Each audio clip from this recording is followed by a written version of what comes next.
ভাই গুলি কর তুই কর। আরে ভাই গুলি কর, না কিন্তু 10 লাখ টাকা হাই যাবে ভাই, গুলি কর। আরে ভাই কি কর না ভাই। আরে ভাই গুলিটা কর, এক গুলি চলে গেল, গুলি কর।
Cool down.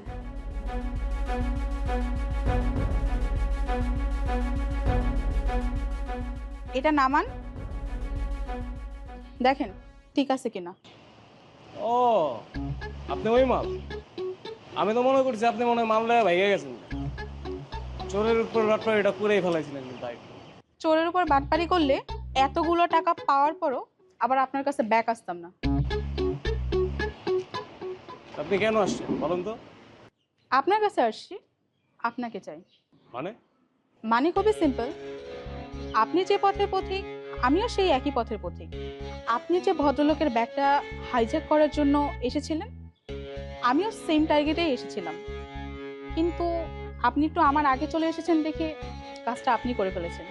এই রাজীবের শিকার অন্য কেউ স্বীকার করতে পারবো? ওই সুযোগ আমি দিব কাউরে? প্রশ্নে আছে। হ্যাঁ, মূল কাজটা যেহেতু আপনি করেছেন, তাই ভাবলাম সবগুলো টাকা আমি একা মেরে না দিয়ে আপনার সাথে একটু শেয়ার করি। কিন্তু আপনি এই কাজটা কে লিগে করতেছেন কোন তো? আপনি তো টাকাটা লয়ে ভাইগা যেতে পারতেন। বন্ধুত্বের হাত বাড়িয়ে দেওয়ার জন্য। আপনার আর আমার দুজনের উদ্দেশ্য যেহেতু এক, তাই আমি ভাবলাম একা একা কাজ না করে দুইজনে একসাথে কাজ করি। অবশ্য আপনার যদি কোনো আপত্তি না থাকে। না ঠিক আছে, আপনার মতো একজন সাহসী মানুষ যদি আমার পার্টনার হয়, তা খারাপ হইব না, ভালোই হইব। কিন্তু বিশ্বাসঘাতকতা করেন না।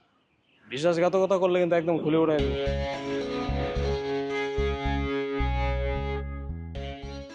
চলেন। দাঁড়ান দাঁড়ান, হাত দিয়ে তো রক্ত পড়তেছে, ব্যান্ডেজ করতে হবে। লগেই থাকে নাকি ব্যান্ডেজ?